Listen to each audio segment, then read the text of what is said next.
Cilvēka balss ir unikāla parādība, kur ir atkarīga no katra cilvēka ķermeņa uzbūves, jeb anatomijas. Ielūkosim, kā dažādi faktori var ietekmēt mūsu balsi. No katra cilvēka tika saņemta piekrišana dalībai eksperimentā. Cilvēka balsi var ietekmēt dzimums. Mūsu brīvprātīgie noteica savas balss intensitāti un tembru, ierunājot īpatnējas frāzes. Viens vecs vācu veikalnieks ved veselu virkni vārītu vēžu, visi vēži vienā virknē vērti, visiem vēžiem vienāds vārds. Viens vecs vācu veikalnieks ved veselu virkni vārītu vēžu, visi vēži vienā virknē vērti, visiem vēžiem vienāds vārds. Abi dalībnieki pielika līdzīgas pūles balss veidošanā, tāpēc abu balsu intensitāte izteikti decibelos bija līdzīga. Manījāt, ka vīrieša balss bija zemāka nekā sievietes balss. Vīrieša balss tembrs bija vīrišķīgs un tumšs, bet sievietes spožs un bagātīgs. Garāko vai rasnāku balss saišu dēļ vīriešiem mēdz būt dziļākas balsis, jo testosterons ietekmē balss saišu garumu un biezumu, kā rezultātā balss kļūst zemāka. Pieļaujams, ka lielākam ādam ābolam ir nozīme balss padziļināšanā un nobriešanā. Brīvprātīgie noteica arī savu vokālo diapazonu.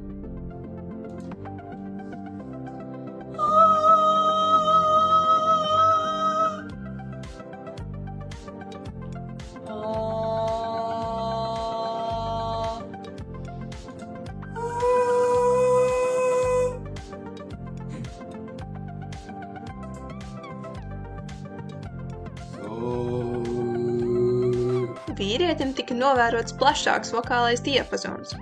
Tā kā vīriešiem ir garākas balss saites, tās var būt elastīgākas. Cilvēka balsi var ietekmēt stāja. Apaļš ābols bumbie rinc ap čības. Apaļš ābols bumbie rinc ap čības. Sēžot ar taisnu muguru, balss ir skaļa un spēcīga. Ja mugura ir saliekta, tad balss kļūst nedaudz klusāka un gaisīgāka. Grafikā ir izteiktāk var redzēt katru ieelpu. Balss ir nestabilāka. Liekšanās uz priekšu saspiež diafragmu, izraisot vājāku skaņu. Tātad pareiza poza nodrošina labāku gaisa plūsmu un balss saišu vibrāciju, uzlabojot skaņas projekciju.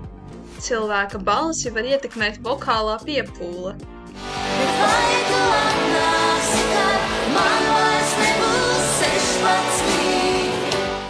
Bet vai tu atnāksi, kad man vairs nebūs 16? Bet vai tu atnāksi, kad man vairs nebūs 16? Bet vai tu atnāksi, kad man vairs nebūs 16? Bet vai tu atnāksi, kad man vairs nebūs 16? Vismazākā balss intensitāte bija runāšanai. Runājot nepieciešams mazāks gaisa spiediens, tāpēc skaņa arī ir maigāka. Vidēji balss intensitāte bija klusai dziedāšanai. Dziedāšanai ir nepieciešams kontrolētāks elpas atbalsts nekā runāšanai, pat ja skaļums ir kluss. Balss visintensīvākā bija skaļi dziedot. Vairāk gaisa tiek izspiests caur balss saitēm ar lielāku spēku, palielinot skaņas intensitāti jeb decibelu līmeni. Cilvēka balsi var ietekmēt vecums.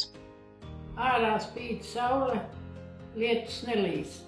Ārā spīd saule, lietus nelīst. Vecāka gadu gājuma cilvēku balsis var izklausīties gaisīgākas muskuļu vājuma dēļ. Ar vecumu balss saites zaudē elastību, ietekmējot muskuļu tonus un balss intensitāti. Balsi ietekmē arī citi faktori. Nogurums un hidratācija. Sausas balss saites samazina balss diapazonu. Emocijas. Stress sasprindzina muskuļus, mainot balss toni. Telpas akustika. Dažādas vides ietekmē balss projekciju. Elpošanas metodes. Pareiza diafragmas elpošana uzlabo balss kontroli. Praktiski mēs noteicām katra grupas biedra vokālo diapazonu un balss intensitāti runājot un dziedot.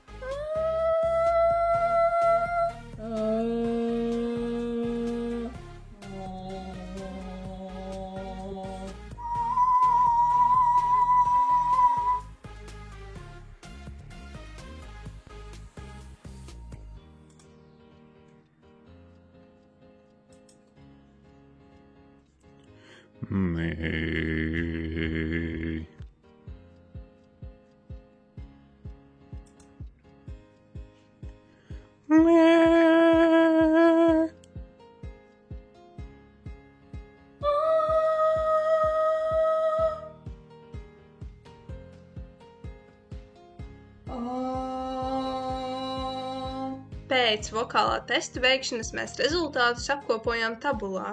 Rezultātus var izskaidrot ar vairākiem faktoriem. Balss saišu garums un biezums ietekmē balss diapazonu. Zemākām balsīm, kā Ernestam, ir biezāks balss saites, tādēļ ierobežots augšējais diapazons. Augstākām balsīm, ja pārējām dalībniecēm ir plānāks balss saites, tātad vieglāk izpildīt augstās notis. Cilvēkiem ar vokālo apmācību mēdz būt lielāka balss diapazona, bet, iespējams, daži dalībnieki neizmanto pilnu savu balsi, tādēļ viņu diapazons var šķist mazāks. Dažiem cilvēkiem ir elastīgākas balss saites un spēcīgs elpas atbalsts, kas ir uztrenēts, piemēram, sportā. Kādā tumšā rītā, kādā drūmā septembrī, gāja vīrs ar vēlnām kurpēm, kārā tumšā gaitenī. Viņa skatiens bija sīpens, viņa vārtī pērkondāts, visi izlīkās, kā nesin, kāds ir viņa īstais vārds. Balss intensitātes rezultāti tika apkopoti tabulā. Atšķirību iemesli. Cilvēki ar lielāku plaušu dzīvības tilpumu var izspiest vairāk gaisa, radot skaļākas balsis. Individuālā spēja kontrolēt balss saites ietekmē, cik efektīvi tiek radīta skaņa. Daži cilvēku balss ceļi dabiski pastiprina skaņu labāk. Dziedot, citi pieliek vairāk pūļu, citi mazāk. Iespējams, ka Aleksandrija jau runāja savērtā diapazona augšdaļā un dziedot nevarēja palielināt skaļumu. Ar jums kopā bija Cikla Heksāns.